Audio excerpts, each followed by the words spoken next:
This is Your Morning Basket, where we help you bring truth, goodness, and beauty to your homeschool day.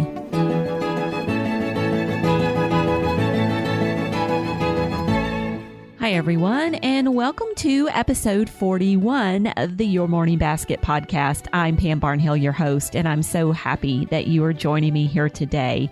Well, sometimes when you're podcasting, you have a conversation that you really wish would just go on and on because it is so absolutely fascinating. And that was exactly what happened to me when I sat down to chat with Angelina Stanford all about fairy tales. It was such a good time. I learned so much and was just fascinated by what Angelina had to say. Now, in this episode of the podcast, we talk about exactly what fairy tales are, why you should be reading them to your children, and the importance of fairy tales to every Christian. It's a great conversation, and we'll get on with it right after this word from our sponsor. This episode of the podcast is brought to you by Lori Toys, years of learning fun for our little ones. And we have a special offer on Lori Toys when you shop Amazon.com and use the coupon code 30PAM at checkout. So, are Lori Toys the best for playing or the best for learning? I think both. Lori makes creative, durable, and affordable toys that get handed down from generation to generation. I bet you've seen them. They're made with soft, pebble, textured crepe rubber, which makes them a real pleasure to hold and play with. They won't curl, crease, or tear. The colorful, tall stacker pegs are also the perfect size for little hands. My kids are loving the Action Stackers Little Builder Set. It is sparking their imaginations to build vehicles, houses for their toys, and even scenes from the stories we are reading. Everybody loves Lori because they also help children learn to count, recognize letters, and practice fine motor skills in a fun way. In this ever-changing world, Lori's wholesome classic learning toys foster creativity and educational development. We all want our kids to grow up happy and confident in their skills, and that's important to the folks at Lori also. Find a great selection of Lori toys at Amazon.com. Browse your options and save 30% on Lori toys by using the coupon code 30PAM at checkout. And now, on with the podcast.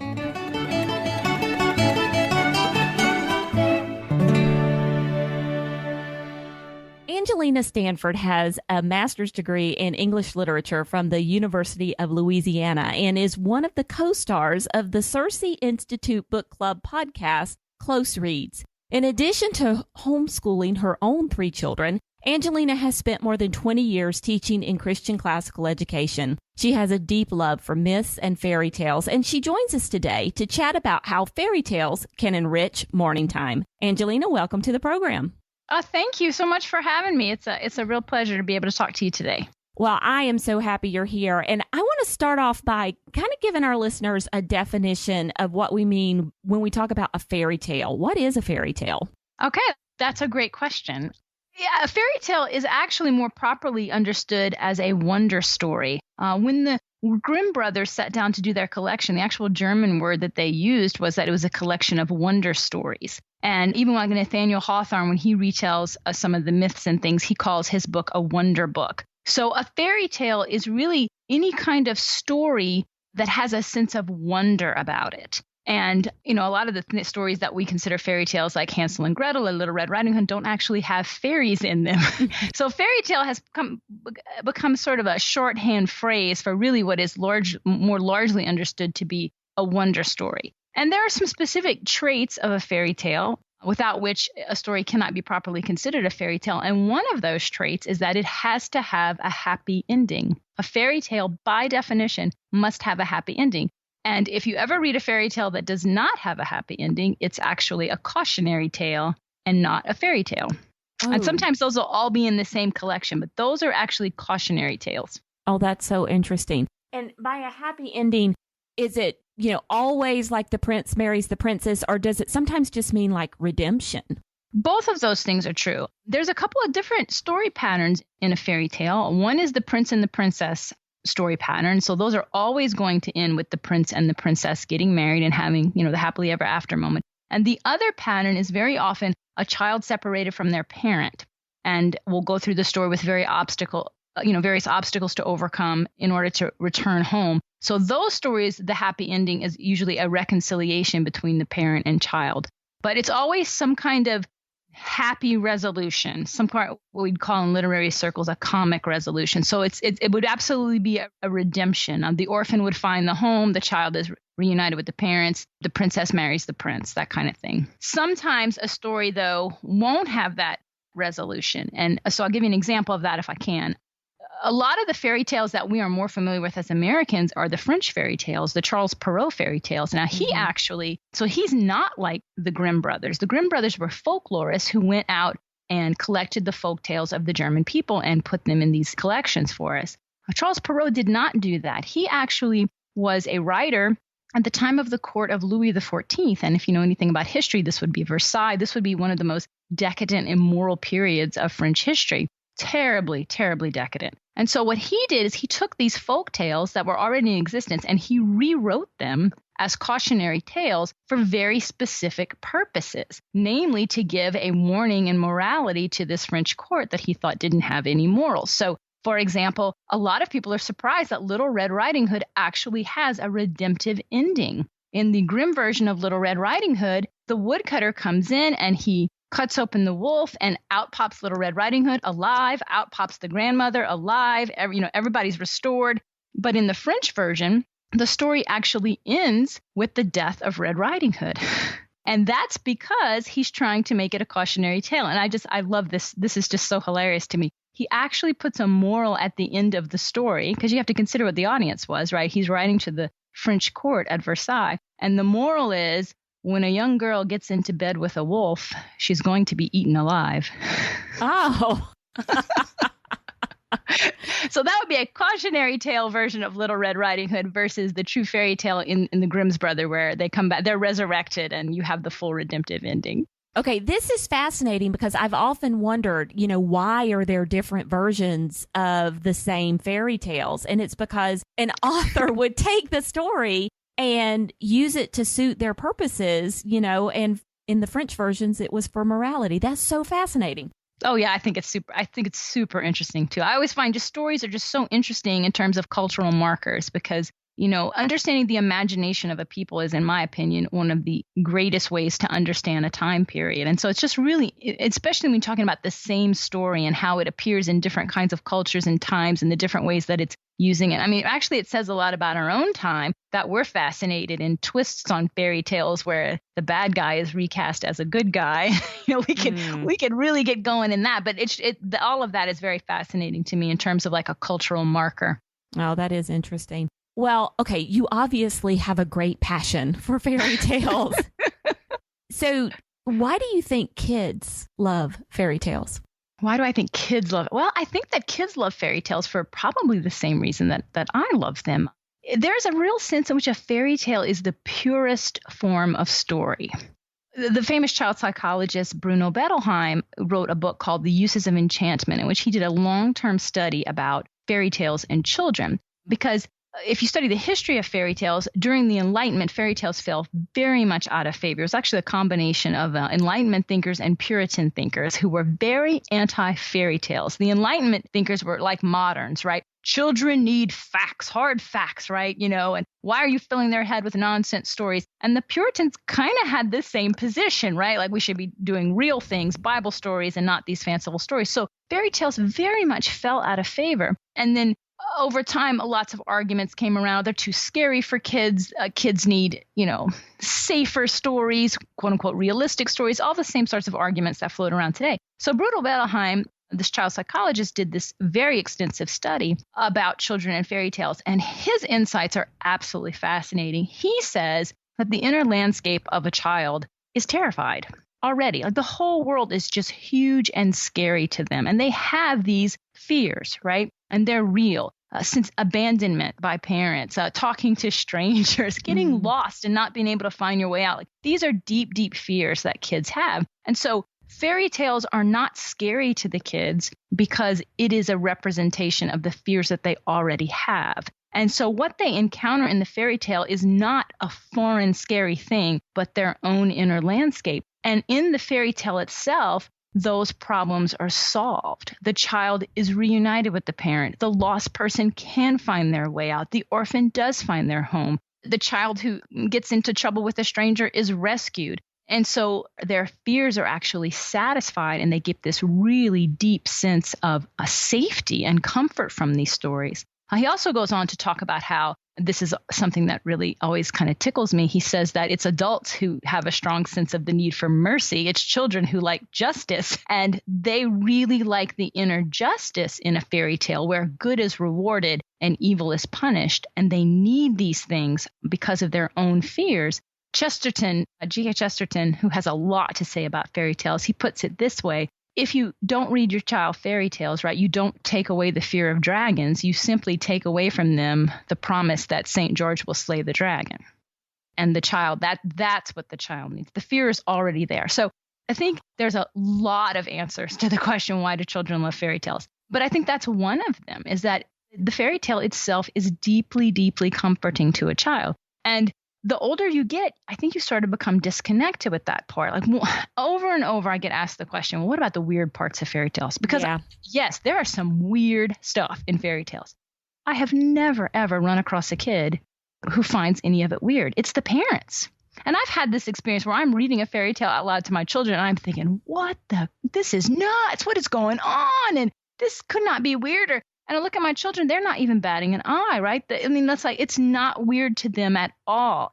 Because everything is weird to a kid, right? The fact that the grass is green and the sun rises and sets, like the whole world is just full of wonder and mystery and puzzlement and, in a sense, enchantment. And so what they encounter in fairy tales is not any weirder than any of the other things they're encountering as a child. It's really the adults who struggle with that weird stuff more than the kids. So I could go on a long time about this. Yeah, I just think that kids find fairy tales deeply, deeply comforting, and in a way that they can't necessarily articulate. But definitely there's a sense of satisfaction in their souls. And I think that's part of the reason why they want to hear these stories over and over, is that it's not the plot and the suspense that's driving the enjoyment of the story. There's something else going on there, namely that there's just a deep satisfaction going on in their soul.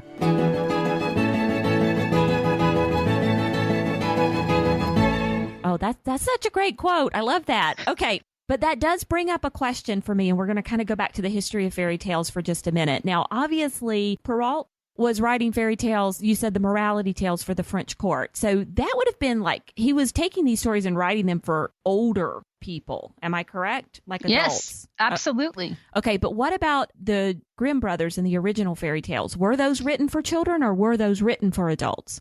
Those were not written for children. Fairy tales historically have been stories for adults by adults. But at some point, around the time they fell out of fashion, they became more considered children's stories. But as we've studied it, children have done fine with the stories. And that's part of the reason why I said that my answer of why children like fairy tales is the same reason for why I like them. Like, I think it does the same thing for an adult as well. We still have a lot of fears too, right? Yeah. Any parent that's ever lost sight of their child for a few minutes in a grocery store knows that deep fear of, I just lost my child and my child's lost, And so we have a lot of the same fears. And actually in literature, the archetype of being lost in the wilderness is a pattern you see in so many stories. It's the pattern that Dante uses to represent our spiritual lostness. And it's the same thing in a fairy tale. It's why you have a lot of people wandering around in the forest and I can't find my way out. And so there's a lot of spiritual themes that are in fairy tales too. So you can talk about, just sort of these like childlike fears and the universal stories that are being told in the fairy tale. But then there's also the whole other realm of the spiritual side of things. One of the reasons that I think fairy tales are so incredibly important now more than ever is because living in the modern age, we have a tendency to think of what is real as what can be experienced through the senses, right? What I can see and touch and feel and hear and taste. For us, that is what is real.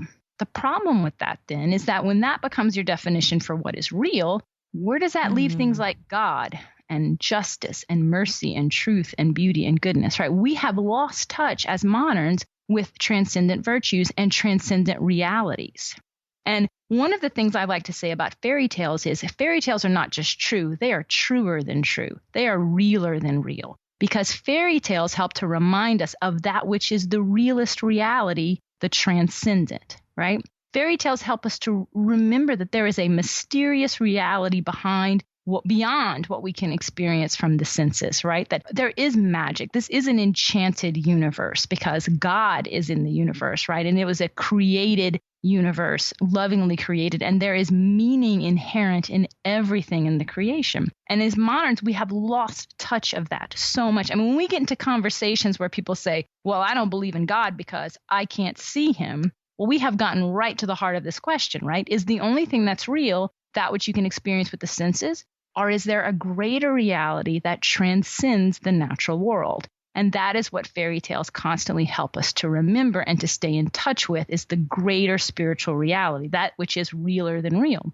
And so inherent in the very pattern of the story themselves is that fairy tales retell the gospel. Every single fairy tale tells the gospel story. They tell a variation of the gospel story. And really, I mean, it's immeasurable variations. I am constantly confronted with yet a new variation, and I get all excited and giddy as I see a new aspect of the gospel story unfolding in these fairy tales. But it's deep within the pattern of the fairy tale itself, and that is because the gospel story itself is a fairy tale.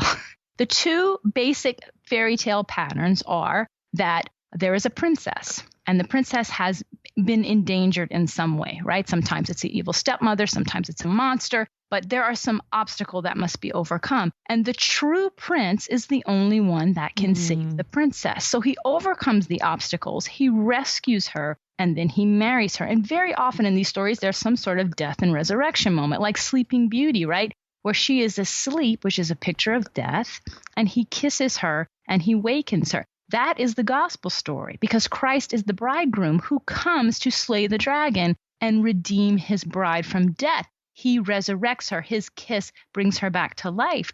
And the reason that these stories end with, and they get married and they live happily ever after, is because that is also the gospel story, because the gospel story does not end with the resurrection. It ends with the marriage supper of the Lamb, when Christ the bridegroom marries his bride and they have a celebration. That's why there's that pattern in these stories. And that's why it's so deeply satisfying to us. We need the prince to awaken the princess with that kiss. It has to happen. Our soul is longing for it because we know that's what's right. And the other variation of that, that's part of the gospel story as well, is that Adam and Eve in the garden are the children of God. And what happens in the fall? They are exiled, right? So you've got that story pattern, that fairy tale pattern of the parent and child have been separated. There's an exile. That relationship has been lost. And so you go through these fairy tale stories and obstacles are overcome. And finally, at the end, the child is reunited with the parent, because that is also what Christ does, right? He comes to marry the bridegroom and rescue the princess and slay the dragon, but he also comes to restore that lost parent-child relationship. And so you see all of these variations of the gospel story in these fairy tales themselves. And it's just fascinating. And that's why I think we feel that deep, deep satisfaction with that. And they lived happily ever after. People will sometimes say, well, fairy tales are so unrealistic. You know, they're teaching kids terrible things. They're teaching kids that once you get married, life is smooth sailing. No, that is not what a fairy tale is teaching, because that's not how fairy tales work. A fairy tale is not a marriage handbook. A fairy tale is pointing us to the transcendent reality of the spiritual realm. And in that reality, the bridegroom is going to marry the bride, and it is going to be happily ever after, eternally. And so it's not a marriage handbook, but it is absolutely pointing to those transcendent spiritual realities that our souls desperately long for, as I've said. And I think that's why children and adults and everyone, I mean, I personally get teary-eyed at the end of some fairy tales, because it speaks so deeply to my own longings in my soul. And when you get to the end, you know, a truly satisfying story, when you get to the end, you feel this is how it should be. This is as it should be. This is right. Okay. And that's the moment that you feel that satisfaction in your soul. I am never going to look at a fairy tale the same way again. That was awesome. That was so awesome. And I find it really interesting that, backing up just a little bit to you talking about them being the wonder stories and the kids really relating to what's in the story, whereas the adult might be starting to look askance at it, that they were written for adults but then it's the child in us, I guess, that it really appeals to. Jesus says you have to be like a child to enter the kingdom of heaven. And I always think about that when I read fairy tales, right? Like fairy tales help us to regain that childlike sense of wonder that the whole universe is filled with meaning and everything in the world is meant to point us to the spiritual realities. It's everything. This is why Christ says, look at the mustard seed, consider the bee, right? He's always pointing to nature to say, this is in nature because it tells my story. And that's what fairy tales do too. They're constantly reminding us that the whole world is magical and it tells us about this huge story and reality beyond what we can experience with the senses. Well, so I think we have to regain that sense of wonder, and fairy tales help us do that. Nice. Okay, well, speak for just a minute. You've obviously made a great apologetic here for fairy tales, but what would our kids be missing out on if we only read them realistic stories? Honestly, if you have to, I think fairy tales are so critical that it is more important to read those kinds of stories than it is realistic stories. G.K. Chesterton also talks about this. Several of the big writers, Lewis and G.K. Chesterton and Edith Nesbith has a lot to say about fairy tales. They all sort of make this point that realistic stories are not realistic, that is a misnomer. And that's what's so deceptive about it, because oftentimes stories which go by the term realistic are really naturalistic and materialistic. That is, that they present a universe that is only real in terms of being what matter is what is real. Nature is what is real. What is real is what can be experienced through the senses. And they completely ignore the spiritual realm, right? And so they are getting a deceptive view of reality because there is a reality, the eternal reality, the truest truth is beyond what we can experience with the senses. And so we must constantly engage part of that. And I think especially in modern times where it's really a battle. The spiritual realm, the transcendent reality is constantly being denied. So we have to work very hard to overcome that. And if you get caught up in these quote unquote realistic stories, it's very easy to give in to the deception that what you see is the only thing that exists.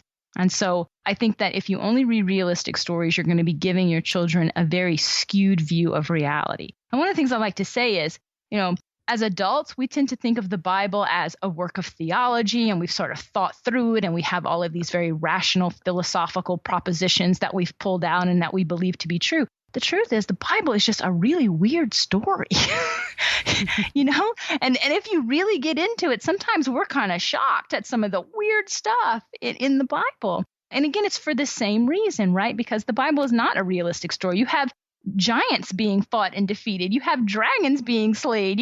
You have all of these fairy tale elements. You have people getting swallowed by whales. And there's a lot of, what we would consider to be fantastical elements. A lot of reasons why moderns struggle with accepting the Bible as being a quote unquote true book, right? Because again, they're going back to those definitions of what is real and what is true is what can be experienced through the senses, or what can be verified in a laboratory, which is just another way of saying only the natural world.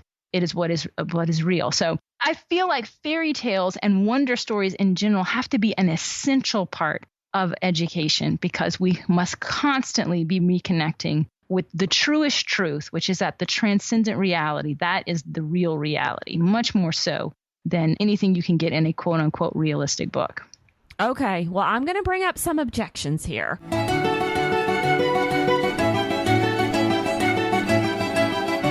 What about the violence? What about the magic and the witches? Because the Bible clearly says we're not supposed to mess with those. So why would we introduce these stories that have, Cinderella's sisters like cut off their own feet to try to get them to fit into. I love that. And the crows come and peck out their eyes. And, why would, what do you say to people who object, on those grounds? Okay, so you got a couple of different issues there. You talked about the violence and then you talked about the magic.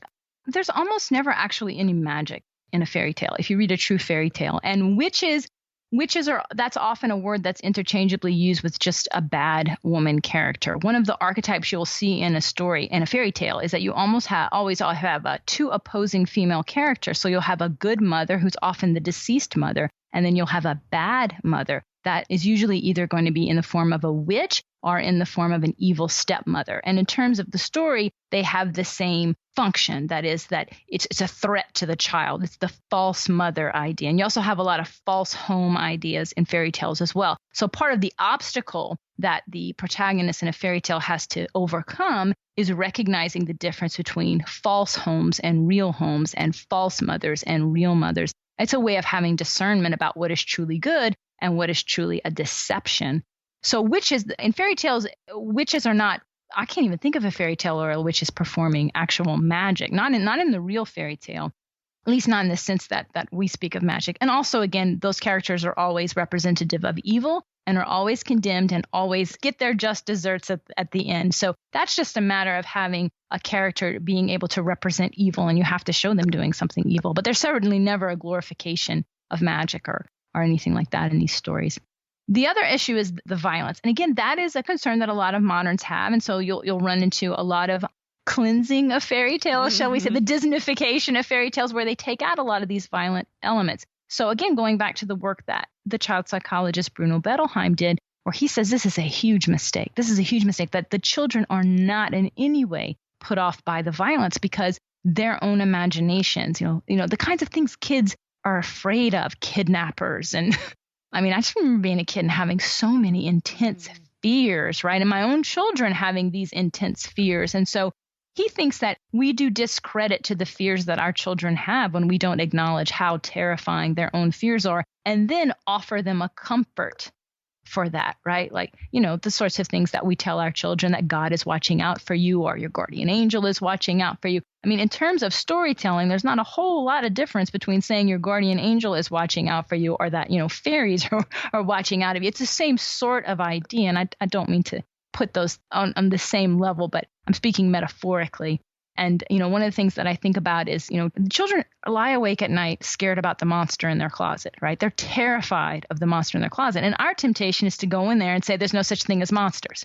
That's not a real comfort to a child, because the truth is the world is a scary place. It's a scary place for adults. And while there might not be a literal monster in their child's closet, right, there are monsters in the world. There is evil lurking around. I mean, the Bible says sin is lurking at your door, ready to jump on you. And so metaphorically, your child is right to be afraid that there's something in the closet that wants to jump out and devour him. That is true. And so the comfort that we offer them is not to say there's no such thing as monsters, but should be to say we serve a God. A God loves you who is greater than any monster. And I can promise you that evil will be overcome and that Jesus will slay the dragon. And we can speak that way to it. So in terms of the violence, I point to all of these authors, Lewis and Tolkien and Chesterton and Bruno Bettelheim and the whole gang, who have extensively said that children are not negatively affected by the violence, quite the reverse, that they find it great comforting because they meet their own fears in there and they see those fears conquered. And so it ends up being a very comforting experience to them. And the thing about the violence in Cinderella, I'm glad that you brought that up, is one of the variations on the gospel theme that Cinderella shows us is those are actually images of works righteousness. So the prince shows up with the slipper, right? But only the true princess can have the slipper. So they mutilate themselves in an attempt to earn that, to earn the position, right? Instead of being true and virtuous of heart, which Cinderella is, they try to fake it. And so that actually taps into some very deep story archetypes. Dante really gets into this as well, about how any attempt to earn salvation is ultimately self-destructive. And so a lot of fairy tales actually have a self-mutilation theme, but that speaks to a deep spiritual thing that's going on. The way that we are constantly engaged in self-destructive behavior, trying to earn our salvation, right? We all have this longing for God and longing for reconciliation with God. And we do a lot of terrible things to ourselves in the attempt to earn that, right? Instead of just accepting the gift that the prince offers us. So, again, part of what happens with the fairy tale too, and part of the reason that we struggle with realism, we struggle with the violence issue, is that we're such moderns. We keep reading this stuff like it's realistic, and we think that a child is going to read it like it's realistic. But a child is much more able to read metaphorically. Adults, we have to work a little more at that. But fairy tales are very much meant to be read metaphorically. Sort of violence and evil that you encounter there is to be understood metaphorically. And I think the kids have a much easier time with that than we do. Well, I'm going to poke back at you a little bit because, Okay. I've read Cinderella a number of times, and I don't know that I ever got that, even when I was a kid. So is this like working at me on a subconscious level or something? Yes, because I give webinars a lot on how to understand the story archetypes that are happening in these fairy tales. And I'll go into all of these details about how Snow White is deep, deep in its understanding of the nature of original sin. And that's all of what Snow White is about. And we'll get into Cinderella and works righteousness and all this. And all the time, parents will say, I never saw it before. Should I explain to my child that this is what it means? And the answer is always no, that I believe the pattern of the story itself works on you, even if you cannot articulate it. The story itself is so powerful. Years ago, I remember Cindy Rollins telling me, and this was hard to swallow. She said, when you read a Bible story, don't explain it. Don't moralize. That was so hard for me because I gave my kids what I called the Monday morning sermon. And I would just get going, man. I was like an old school Puritan preacher. Like 3 hours could go by and I was just getting worked up, right? And my kids are all dutifully sitting there paying attention. And that was so convicting to me when she said that. She said, you have to just tell the story and let the Bible story do its work on your child. I actually think that is a true principle about many, many stories, including fairy tales, that there is something very mysterious that happens to a person's soul with a story. And I think if we really think about the stories that we have deeply connected with, we know that that's true, right? It has a transformative effect on us, even when we don't really understand how. These books that we go back to again and again and that are very special to us, that we relate to in some way, I think that the story pattern itself has a transformative effect on the child. I don't think they have to know that's what's going on I don't think they have to articulate it in some kind of sophisticated scholarly way to recognize, though every child will recognize, though, that Cinderella's sisters did something horrible and unnatural and it failed. They all get that, right? Even if they don't understand all the theological implications of it, they understand it doesn't work. Okay. You can't make your foot fit the shoe. You're either the true princess or you're not. Right. Okay, that's so fascinating. So I'm just going to go out on a limb here and say you would not edit fairy tales as you're reading aloud to kids, and you would frown upon their only exposure being the Disney versions of these stories. Very much so. And you know what? I'm going to tell this story because I love it so much. If you can imagine this, when the Disney Snow White came, and this was the first Disney fairy tale that they did, and Walt Disney almost bankrupted the company in the money that he spent on this film. So this was a huge, huge project, a huge deal. So when the movie premiered, you're never going to believe this because I just love the image of this. C.S. Lewis and Tolkien bought tickets and went to see this movie. Oh my gosh. Right? I just the image of the two of them headed to the theater to go see Snow White just blows my mind. So they went, and of course, they hated it. Yeah. They hated it. And Tolkien, as you can imagine, hated it because he didn't like that the dwarves were buffoons, which he was right, because dwarves always represent wisdom in literature. So it was just terrible. They're all these, they're the comic relief of the story instead of being the wise protectors of Snow White that they're supposed to be in the actual story. So they did not like it. And they both felt that it was not a true fairy tale. And so I would agree with that. And so a lot of times when I talk about fairy tales, people who are listening to me, their only exposure has been Disney. And so it's very, very hard to see these patterns in Disney because they are so significantly changed. And especially older kids who, if their only exposure to fairy tales have been Disney, a lot of times it is so fascinating to watch them be exposed to a true, Grimm's brother version of things. They are shocked at how different it is, how gritty it is. And they're usually pretty excited about what they encounter there because it's so different. I mean, Disney is this little kid. It's cartoonish and they just take the heart right. They just take the heart right out of those things. I mean, so the Disney version of Cinderella, you would watch that and think that the reason Cinderella gets chosen is because she's beautiful and the sisters are ugly. But in the Grimm version, the stepsisters are never called ugly. They're not ugly. They're very beautiful. What is ugly about them is how mean they are and wicked and jealous and self-centered. So what is ugly about them is their lack of virtue, not their physical appearance. That's the kind of dangerous things that happen in a Disney movie, right? Because we don't Look, I mean, think about the culture. When we hardly want our daughters to think that the message of Cinderella is be beautiful, right? The message is be virtuous, be good. That is what captures the prince's attention and heart, is her good heart, not her physical appearance. So that's just one small example of the danger of the Disneyfication of fairy tales. So yes, I have a lot of concerns about that being someone's sole exposure to fairy tales. And all I can say is I am just so glad that Lewis and Tolkien never got to see The Little Mermaid. Exactly. I think once was Lewis, it's so fitting for their personalities. Tolkien was just like, I hated it. And Lewis was like, I could tell it was made with a lot of artistry and skill. Like he's trying to give this political, like I appreciate the technology, but it's not really a fairy tale. Like he's trying to give this political answer. I just love it. It just makes me laugh so hard to think about those two guys going to the movies and seeing that film. Oh, wow. Goodness.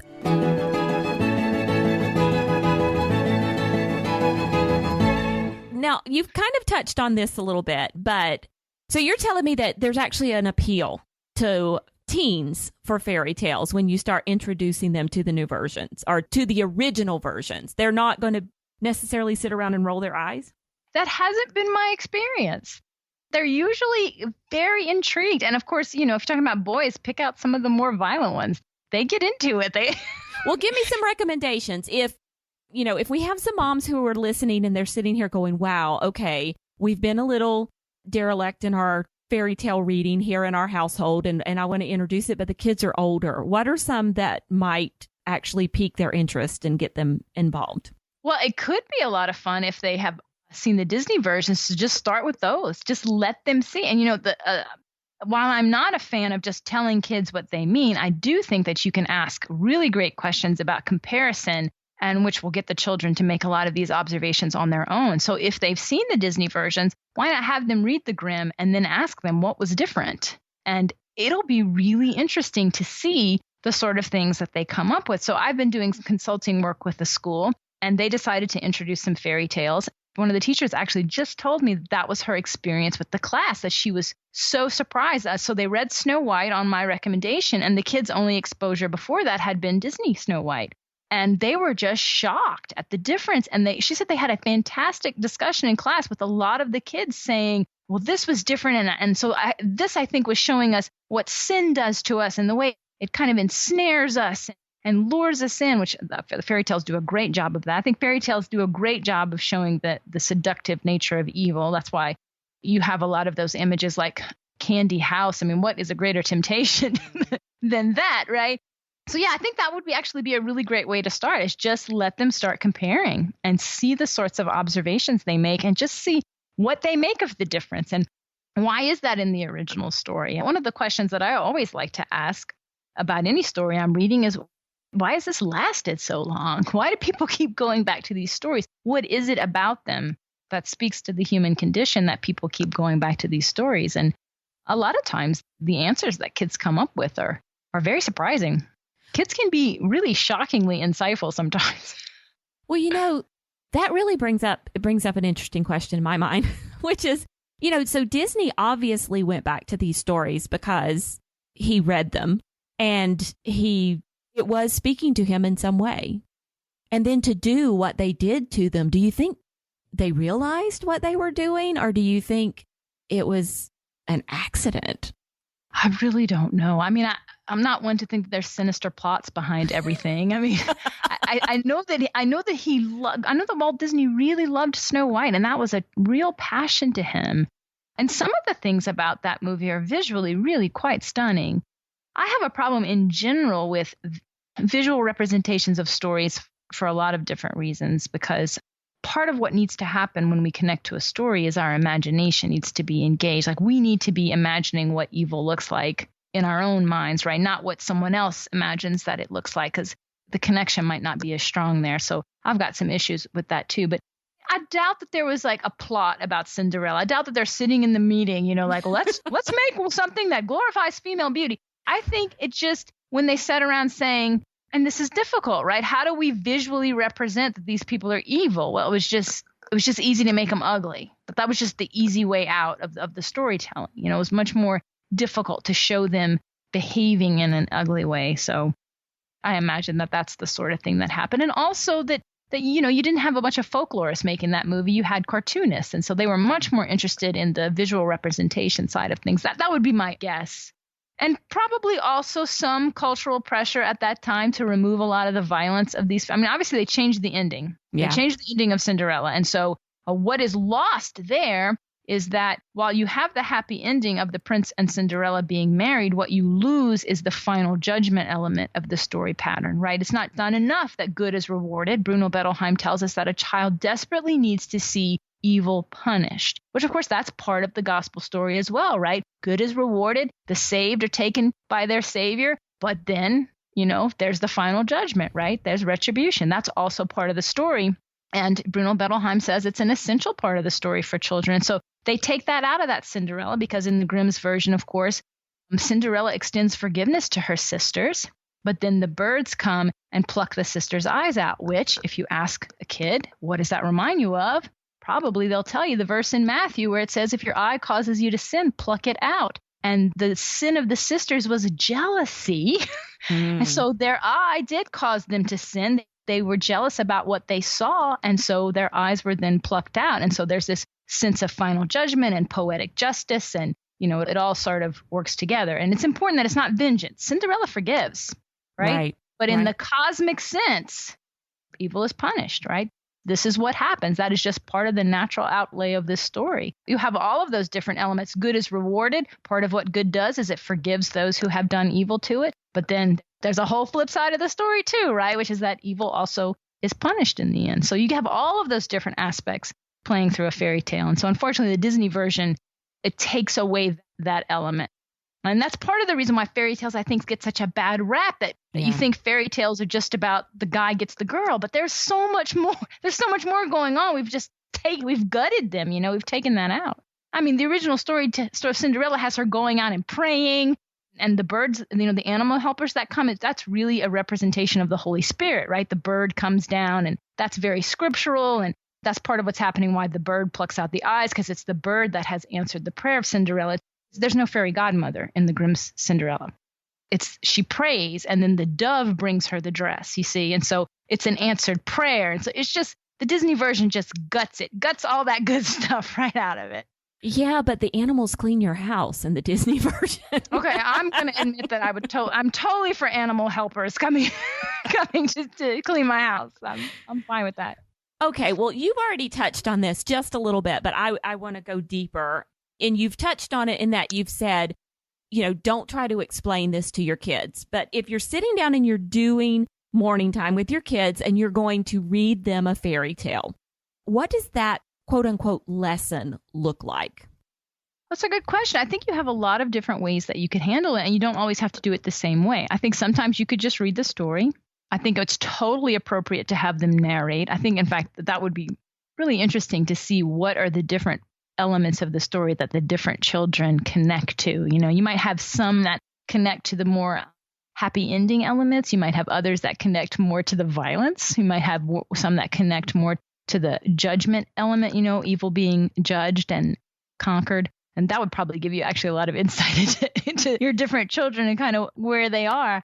So you could do that. And I also think that it's very useful to use questions of comparison, especially when you start asking what's different. You read Snow White and you read Hansel and Gretel. There's almost nothing the same about those stories. And as you ask questions, though, you can begin to see that not every fairy tale ends with a wedding, right? Sometimes a fairy tale ends with a child being reconciled to its parent. And there's a lot of interesting discussions that can come out of that. So I think it's fine to discuss them, and a lot really, really good to ask comparison. And I mean, that's just a really simple way to put a lesson, right? You read the story, and how is this fairy tale like the one we read yesterday? How is it not like that one we read yesterday? And then I think that the discussion would kind of flow organically from that. I wouldn't even be opposed necessarily to making like a chart, right? I'm opposed to like charting plot elements. I'm opposed to that. But if you wanted to ask them what was the same and what was different, and then as they said it themselves, kind of marking it, that could be a lot of fun to see how many different repeating things in fairy tales they discover, right? So like the number 3 comes up tons of times in fairy tales. People are always doing things 3 times. People are also often doing things 7 times. There's lots of biblical numbers that come up, lots of images of the Trinity, lots and lots of story elements that are repeated in fairy tales that have very, very heavy symbolic, metaphorical, and spiritual meanings. So, that could be fun too, just to have them sort of keep a list of the things that they're observing about these fairy tales. And then from that, you can ask why. Why do things keep happening 3 times? It'd be really interesting to see what kind of ideas your kids would come up with for what is so significant about the number 3. Why are we always seeing the 3 obstacles,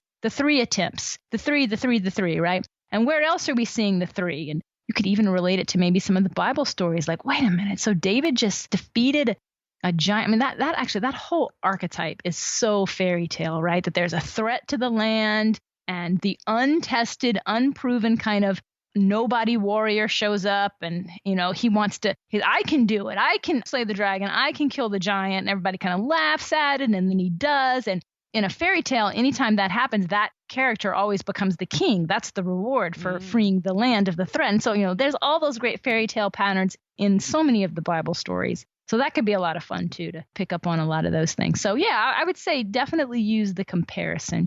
And that's that doesn't require any prep work, right? Just how is this like this? And there will also be I love fairy tales because fairy tales really tap into a lot of Charlotte Mason ideas, right? So you can develop that habit of attention by asking, how is this like these other stories? And so they'll be paying attention to the details. In fact, one of my favorite Bruno Bettelheim quotes, going back to our child psychologist, about reading fairy tales, the reason that I love this quote so much is because I feel like he's quoting Charlotte Mason, but he's never even heard of Charlotte Mason. He says, when asked, do you explain to a child what a fairy tale means? He says this: a child will get from the fairy tale what the child needs.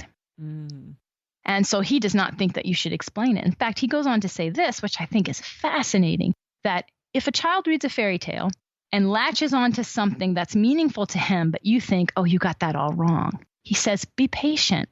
Don't correct it. That eventually they'll reread it and realize, oh, I got that all wrong.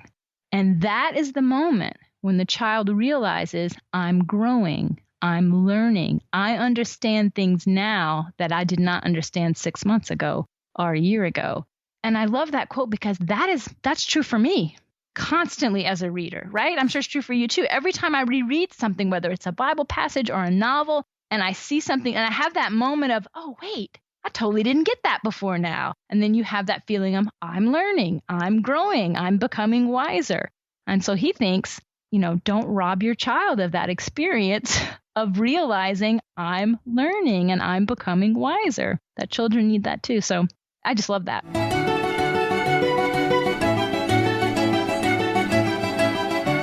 Well, and that takes a lot of pressure off of the mom too. To have to, if you don't have to jump in there and explain everything, right. Then you don't feel like you have to be prepared to jump in there and explain everything. You can just read the story and enjoy it with your children and let them take from it what they will. And so, yes. And it can be a challenge too when they get something wrong. Okay, I'll tell you this. I took this to heart after Cindy Rollins said, don't explain Bible stories. So I think my son was 7 at the time. I read the story of Samson and Delilah. And when I was finished, I said, so what do you think that story is about? And he leaned back so confidently and said, never trust your wife. And I didn't say anything. And eventually he figured out that was wrong. And so he had his moment. But, that was an act of faith on my part, hearing him get that completely wrong. So you have to trust the process. They'll eventually figure it out. Oh, goodness.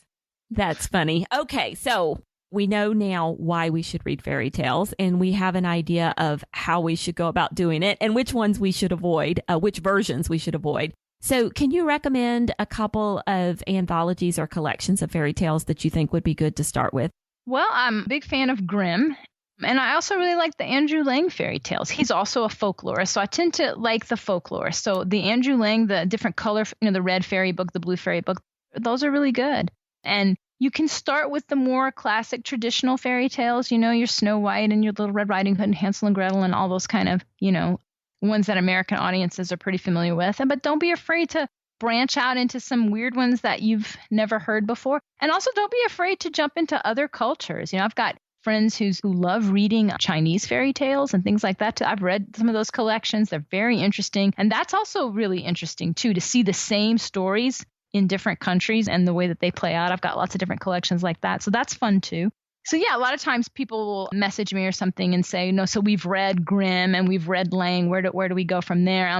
There's lots of other places to go. I'm a big fan of 1001 Nights, the Middle Eastern fairy tales. Those are a lot of fun. And so those are pretty dark, but those were some special favorites of mine when I was a child. So I'm very fond of those as well. But just jump in anywhere, really. Do you find that the fairy tales from the other cultures point to the same truths that you've been talking about the European fairy tales point to? I do. And that is one of the fascinating things for me. It's one of the ways in which I think that these stories are just imprinted in our hearts. I truly believe that this is the story that God is telling in the universe, right? The story of the child being reconciled to the parent and the child that the prince is going to slay the dragon and rescue the princess. This is the story of reality, and it's imprinted in our hearts. And so I think that every time we tell a story, we cannot help but tell that story because it's the story inside of us. And we just keep telling variations of that same story. And for me, that's if you want to talk about evidence, for me personally, that is tremendous evidence of the truth of the gospel, is that it is inescapable. It is just inherent in human expression. And even when people try to not tell that story, they end up telling that story. And it's absolutely fascinating to me. Okay. And you're actually working on a book on this very topic, aren't you? I am, yes. Tell us a little bit about that. Well, so my basic thesis is that, as I said, every story is a retelling of the gospel, even when it's not. It's deliberately trying not to. So I go through every kind of story in this book, myths and fairy tales, the epics, medieval romance, all the way through nihilistic stories and naturalistic stories and postmodern stories. And I show how each of these stories is inescapably telling the story of the gospel in some variation. So even if the author is trying not to. Yep. Oh, fascinating. It's inescapable. That is just absolutely fascinating. And we're going to look for that book probably next summer. That is the expected, Lord willing, release date. We'll have a launch for that in July of 2018. I'm about halfway through writing it right now. It's a lot of research. Oh, I bet. Well, we will. But it's a lot of fun. Look for that. Well, Angelina, you warned me at the beginning. I tell you, I could sit here and talk to you all night long about this. This is absolutely fascinating. And I just want to thank you so much for coming on and sharing your passion about fairy tales and what these stories mean. So thank you very much. I appreciate that. It's been a lot of fun talking to you. And if your listeners want to get more in depth, they can go over to my website, angelinastanford.com, and sign up for my mailing list, because I do give webinars where I go through a specific fairy tale. So I've done Snow White, and I will, by the time this airs, will have also done Hansel and Gretel. And I just go through and show you every single detail in the story and how it is telling the gospel story and a variation on that. So I've got a whole series that I'm working on. So I hope to do quite a few more of those. Love it. And we will put a link to that in the show notes for this episode. And I'm going to go over and enter my email address. So wonderful. Well, thanks so much. It's been a lot of fun. Thanks for having me. And there you have it. If you would like links to any of the books or resources that Angelina and I spoke about today on the podcast, you can find them on the show notes for this episode. And those are at pambarnhill.com/YMB41. You can find everything you need over there. And we'll be back again in another couple of weeks with another great Your Morning Basket interview. Until then, keep seeking truth, goodness, and beauty in your homeschool day.